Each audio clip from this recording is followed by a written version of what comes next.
প্রতিটা জায়গাতেই আপনাদের সাথে মানে ছাত্র দলের সাথে কেউ কেউ অভিযোগ করছেন যে বৈষম্য বিরোধী ছাত্র আন্দোলন সাবেক এখনকার যে জাতীয় নাগরিক পার্টি তাদের সংঘাতটাই হচ্ছে চাঁদাবাজিকে কেন্দ্র করে, অনেকেই বলছেন এটা, বা সত্ত্বাধিকারের সংঘাতটা, সেটা নিয়েও যদি আপনি একটু আলোকপাত করেন আমরা এটা শুনবো।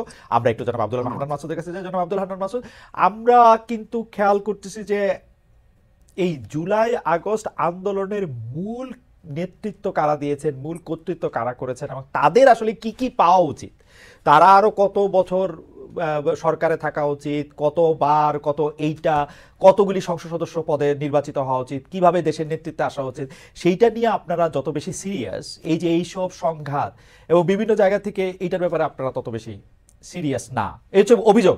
আমি আবারও বলি জনাব আব্দুল হান্নান মাসুদ, আমরা প্রশ্ন করি কিন্তু সেই প্রশ্নটা আমার মত এরকম ধরার কারণ নাই, কিন্তু আমরা দেখছি যে আপনারা যতটা ক্ষমতা আঁকড়ে থাকা বা ক্ষমতার শীর্ষ পর্যায়ে অবস্থান করার ব্যাপারে সিরিয়াস, আপনারা অনেকগুলি ক্ষেত্রেই নিজেদের নানা রকম ব্যর্থতার পরিচয় দিচ্ছেন। আমি সেইটা লিস্ট লম্বা নাই করি, আপনার কাছে এটা শুনতে চাই যে কোন সময় থেকে আসলে যারা আপনারা একসাথে আন্দোলনে ছিলেন তারা আপনাদের প্রতিপক্ষে পরিণত হলো। আমি বিএনপির কথাই যদি বলি, ছাত্রদলের কথাই যদি বলি, জনাব আব্দুল ধন্যবাদ। আসলে আমি এখানে স্পষ্টতই একটা বিষয় যে আমাদের সরি হ্যালো। হ্যাঁ, আমরা শুনতে পাচ্ছি আপনাকে। আচ্ছা আচ্ছা আচ্ছা, ঠিক আছে। মূলত হচ্ছে এই যে বিরোধের কথা যেটা বলা হলো, যে আমি তো দেখছি না যে হচ্ছে ও ধরনের কোনো বিরোধ আছে।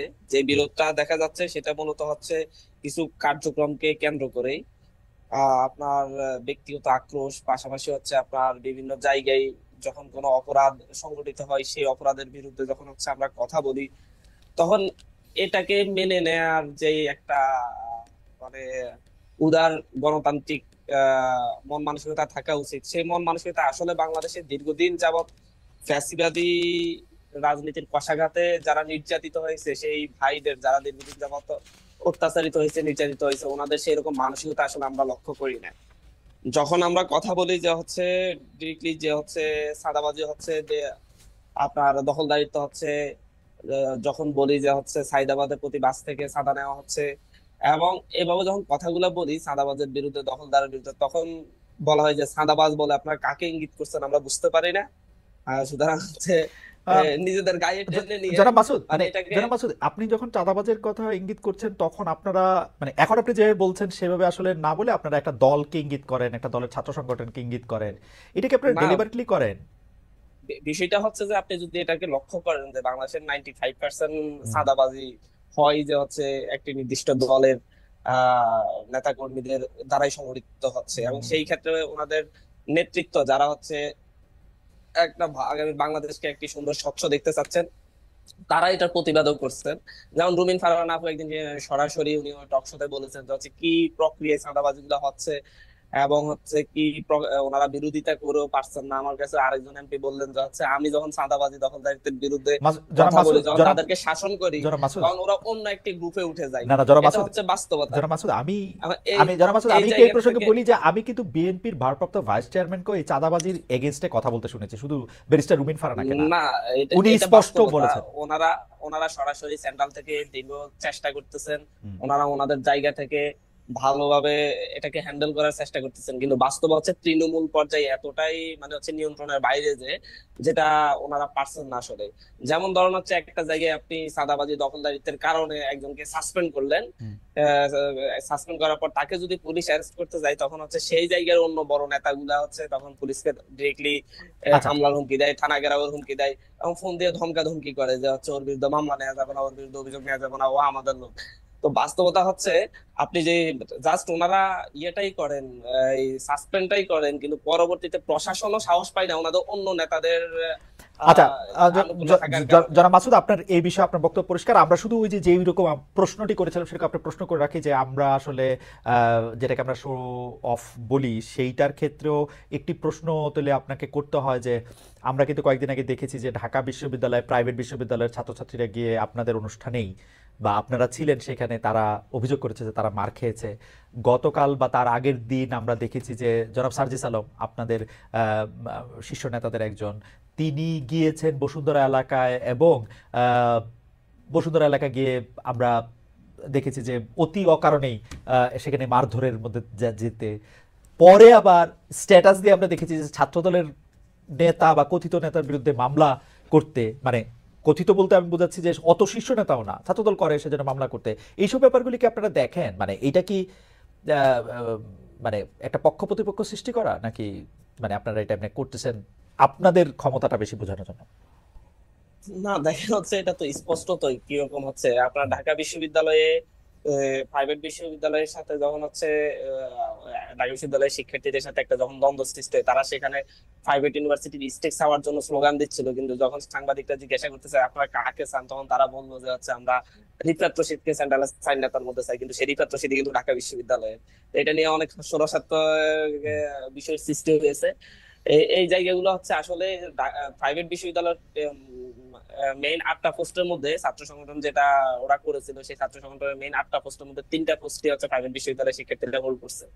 সুতরাং এই জায়গা থেকে প্রাইভেটকে বঞ্চিত করা হচ্ছে, সেই বিষয়টা একেবারে ডাহা মিথ্যা কথা। এবং হচ্ছে এটা হচ্ছে নিজেরা নিজেদের জায়গাগুলো যেভাবে ছাড়ছে সেইভাবে পদ না ওকে, পাওয়ার কারণে এই ধরনের ঝামেলা সৃষ্টি করছে। আর পাশাপাশি গতকালকে বসুন্ধরাতে যে ঘটনাটি ঘটেছে সেটাতে স্পষ্টত ভিডিওতে দেখা যাচ্ছে ছাত্র দলের কথিত নেতা বলেন আর ছাত্র দলের নেতা বলেন তারাই এই হামলাটা করেছে। কিন্তু সাজিদ আলম ভাই সেখানে প্রাইভেটে যে শিক্ষার্থীদের সাথে কথা বলতে গিয়েছে, তপু ভাইয়ের নেতৃত্বে যে অংশটা, তাদের সাথে চা খেয়েছে, সুন্দর আড্ডা দিয়েছে, কথা বলেছে, এবং হচ্ছে সেখান থেকে আসা উঠার পরে ওরা ওনাদের পথ আটকিয়েছেন, এবং হচ্ছে একজনকে এমনকি ছুরি দিয়ে যে ওরে শরীরে আঘাত করছে এবং কেটে গিয়েছে।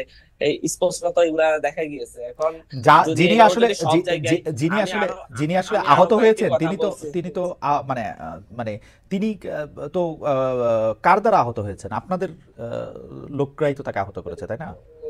না, তিনি তো ছাত্র দলের যারা আক্রমণ করেছে তাদের দ্বারা আহত হয়েছেন, এবং হচ্ছে ওনার বন্ধু হচ্ছে তপু ভাই হুম। সরাসরি এটা ভিডিওতে বলেছেন যে হচ্ছে কি হয়েছে। এবং উনি এটার বিরুদ্ধে ছাত্র দলের বিরুদ্ধে উনি নিজে একটা লাইভও করেছেন, এটা হয়তো আপনার চোখে পড়েছে কিনা জানি না। এর পাশাপাশি আরেকটি বিষয় হচ্ছে এর কিছু অভিজ্ঞতার কথাও বলতে হয়। যেমন সরকারি তেজগাঁও কলেজে আমি একটা প্রোগ্রামে গিয়েছিলাম, সেই প্রোগ্রামে আমাদের যখন বসুমতী ছাত্র আন্দোলনের ব্যানার ট্যানার ছিঁড়ে ফেলা হয়েছিল, যাদেরকে ব্যানার ট্যানার ছিঁড়ে ফেলেছিল তারা হচ্ছে ছাত্র দলের 3rd 4th লেয়ারের নেতা কর্মী। এবং হচ্ছে তাদেরকে মূলত হচ্ছে সামনে ঠেলে দিয়ে যারা মূলত ওই কলেজগুলোর ফেস, তারা পিছনে থাকে যাতে আমরা কোনো প্রোগ্রাম গুলো করতে না পারি। এবং কিন্তু বাইরে আমাদেরকে বলা হয় যে আমরা আপনাদেরকে খুবই সহযোগিতা করতেছি, খুবই হেল্প করতেছি। বাস্তবতা হচ্ছে যতগুলো হিন্ডেন্স সৃষ্টি করা যায় ওকে, ততগুলাই আমার মনে হয় হিন্ডেন্স যে আমরা সৃষ্টি করে। এবং হচ্ছে প্রাথমিকভাবে যারা যারা আমার ব্যানার সিরিজে ইয়ে করেছে তাদেরকে আপনি কিন্তু নেক্সট কমিটি আসলে দেখবেন যে তারা প্রত্যেক ওই কমিটির সদস্য। ওকে কিন্তু ওকে এরকমই হচ্ছে মূলত। আমার মনে হয় যে আমরা মূল আলোচনায় আসি। এখন যে প্রশ্নটি আমি করতে চাই, আমি তার আগে জনাব রাকিব আপনার কাছে আমি আসবো। আমি 1 মিনিটে একটা বিষয় শুধু একটু জেনে নিতে চাই যে যেহেতু এখানে জাতীয় নাগরিক পার্টির এই মানে এইটা আমি পড়তে পারি না, জ্যেষ্ঠ যুগ্ম মুখ্য সমন্বয়ক, আপনি একটু বলেন তো যে এই যে জাতীয় নাগরিক পার্টির আত্মপ্রকাশ অনুষ্ঠানে যে আয়োজন হয়েছে এর ব্যয় সংস্থান কিভাবে হয়েছে, আপনি যদি জাস্ট 1-2 মিনিটের মধ্যে একটু বলেন, এটাতে কে টাকা দেখা দিয়েছে? যাচ্ছে এই জায়গা থেকে আমাদের, যেমন আমাদের নোয়াখালী থেকে যারা এসেছে বা হুম। হচ্ছে ইয়া থেকে আপনার ফেনী থেকে নতুন থেকে আমি সারা দেশ থেকে যারা এসেছে, তারা প্রত্যেকটা জায়গা থেকে আমাদের থানা কমিটি আছে, নাগরিক কমিটির, এবং হচ্ছে বৈষম্য বিরোধী ছাত্র আন্দোলনের কমিটির হুম। সদস্যরা আছে। হুম। তো হচ্ছে ওরা যেমন ঢাকা শহরে আসতে যাইতে যে খরচটা, প্রত্যেকে তাদের ব্যক্তিগত খরচটি বহন করেছে এবং তারা নিজেরাই গাড়ি বুক করে নিজেরা এসেছে। সাধারণ মানুষ অনেক এসেছে, তারাও হচ্ছে নিজ নিজ জায়গা থেকে এসেছে। আপনারা হয়তো ভিডিওতে দেখেছেন যে হচ্ছে নাতিকে কাঁধে নিয়ে দাদা এসেছে, ছেলেকে সাথে নিয়ে বাবা এসেছে, এরকম ভাবেই মূলত হচ্ছে মানুষগুলো এসেছে। তবে হচ্ছে মঞ্চ সহ আশপাশে যে বিষয়গুলো, জনাব আব্দুল এখানে রহমান আমাদের মাসুদ, জনাব আব্দুল রহমান মাসুদ, এই আমার কথাটা আমার না, কিন্তু আমাদের যে দর্শকদের মধ্যে অনেকেই এটি বলছেন যে এটা পবিত্র রমজান মাস। আমি আপনি কি আসলে এটি আপনি বললে এটা আমাদের মানতেই হবে যে এটা আসলে নিজেদের টাকা দিয়ে আসছে, ব্যাপারটা কি আসলে এরকম? এটা দর্শকরা বলছেন, এটা আমার কথা না, এটা আপনার প্রেরোগেটিভ, আপনি। না, না, আমি বললেই মানতে হবে এমন ইস্যু না। ইস্যুটা হচ্ছে যে কিন্তু সেই এখানে ব্যাপারটা আপনি আপনারা মানছেন কিনা যে যারা জাতীয় যারা নাগরিক এসেছেন পার্টি তারা নিজেদের টাকা দিয়ে এসেছেন? তারা নিজেদের টাকা এসেছেন, স্থানীয় ভাবে বিভিন্ন ধরনের তাদের যে শুভাকাঙ্ক্ষী আছে তাদের কাছ থেকে তারা স্পন্সর নিয়েছেন বিভিন্ন ভাবে। যখন হচ্ছে কেউ রাজনীতি আসে তখন হচ্ছে রাজনৈতিক শুভাকাঙ্ক্ষীও তৈরি হয়। ওকে, যখন কেন্দ্রীয় হচ্ছে ভাবে কি সেই আপনারা জায়গা কোনো থেকে ওই অনুষ্ঠানটা করে কেন্দ্রীয় ভাবে আপনারা কি কোনো লাভজনক হয়েছেন, লাভবান হয়েছেন কেন্দ্রীয় ভাবে আপনারা যারা কেন্দ্রীয় কেন্দ্রীয় ভাবে ভাবে? কেন্দ্রীয় ভাবে আমাদের লাভবান হওয়ার কোনো সুযোগ নেই। আমাদের কেন্দ্রীয় ভাবে কোনো ওকে। লাভবান হওয়ার সুযোগ নেই। ওকে। আমাদের এখনো যে হচ্ছে আপনার যে ইয়ার ভাড়াটা, স্টেজ করার যে ভাড়াটা, হুম। সেখানে এখন অর্ধেক টাকা আমাদের এখনো বাকি আছে, আমরা সেই দিবেন টাকাটা দিবেন তো না? দিবেন তো ওইটা জি। অর্ধেক টাকাটা? না না, অবশ্যই দিব, কারণ ওকে, ওনারা এর আগে প্রোগ্রাম আমাদের করে দিয়েছেন, এবং হচ্ছে ওনাদের এখন আমরা দিতে পারিনি, আমি সেটাই বলছি যে আচ্ছা হচ্ছে ঠিক আমরা আছে। এখানে লাস্ট পাওয়া লাস্ট আছে। এই প্রসঙ্গে আমি আপনাকে জনাব হান্নান মাসুদ, আপনার কথা আমার পুরোপুরি আমি বুঝতেও পেরেছি এবং আমার বিশ্বাস হয়েছে।